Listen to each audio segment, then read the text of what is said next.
عيسي دكتوريس ورugta caafimaad ifiyaasha Soomaalida oo waxaan u aasaasnay عيسي دكتوريس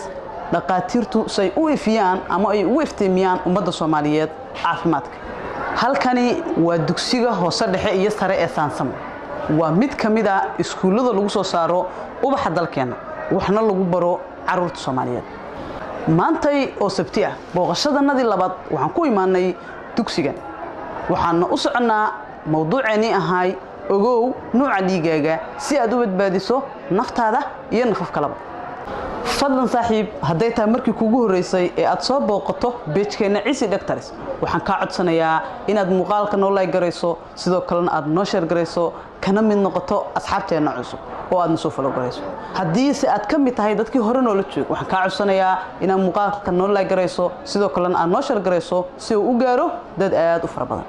kaaga mahadcelinaya daawashadaada sidaan wada ogsoonahay markuu qofku ogaado nooca dhiigiisa waxyaabo badan ayuu ka faa'iidayaa hore waxaan isugu soo sheegnay in laga maarmaan u tahay asaga caafimaadkiisa hadduu qofku la kulmo xaalad emergency balse sidoo kale wuxuu muhiim u yahay nooca dhiigaagu si aad u sadaqaysato ama aad u bixiso dhiigaaga waxaad soo ogaataa marka aad hadiyeyso ama aad sadaqaysato dhiigaaga waxaad badbaadin kartaa 3 nafood taasi macnaheedu waxay tahay waa wax ugu muhiimsan ee qofka uu haysto oo baxsan karo dhiigaaga oo ku deeqdaahi waxaad ku badbaadin kartaa nafaf badan sidaas darteed dadka ugu badan ee u baahan in la siiyo dhiig waxay yihiin dadka ku jira xaaladaha emergency-ga waxaan wada ognahay dadka ugu badan ee dhiiga u baahda waxa qayb ka ah hooyooyinka uurka leh kuwaasi oo dhiigoodu yaraado sababa la xiriira uurkooda dartood iyo nafaqo darri soo wajahda dhinaca kale waxa aad ugu baahan in dhiig lagu sadaqaysto qof kasta oo ku jira xaalad emergency oo ama soo dhaawacmay ama dib soo gaar saan wada ogsoonahana wadanku wuxuu ku jira dagaal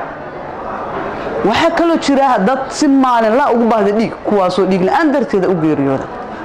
balse hadii dadkana ay qof walba og yahay nooca dhiigiisa loona sheego in qof ku jira xaalad emergency oo u baahan yahay in loogu deeqo dhiig way fududahay in qofku dhiig uu deeqo marka uu yaqaan nooca dhiigiisa sidaas darteed waxaan leenahay si loo badbaadiyo dadka dhiiga maalinlaha u baahan sida dadka qaba kansarka noocyadiisa kala duwan waliba noocyada u baahan in si maalinlaha qofku uu dhiig u helo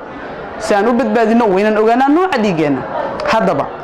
adigu si aad u ogaato nooca dhiigaaga inoo imaaw daqiiqada yarna ku ogaaw nooca dhiigaaga بسم الله الرحمن الرحيم الحمد لله رب العالمين ثم الصلاة والسلام على أشرف الأنبياء والمرسلين سيدنا ونبينا محمد وعلى آله وصحبه وسلم أجمعين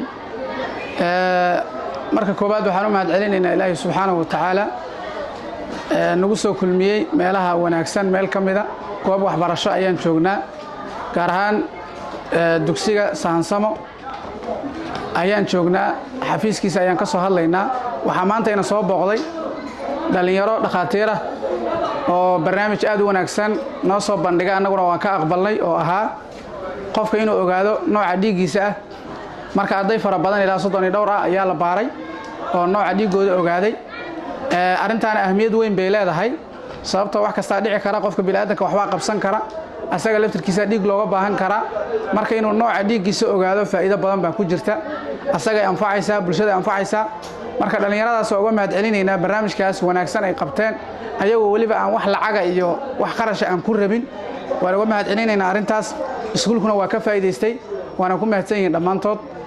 صلى الله وسلم على سيدنا محمد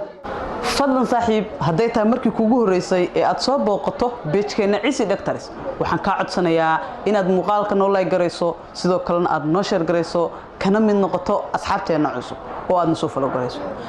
hadii si aad ka mid tahay dadkii hore noo la joog waxaan ka codsanayaa inaad muuqaalka noo like gareyso sidoo kalena aad noo share gareyso si uu u gaaro dad aad u fara badan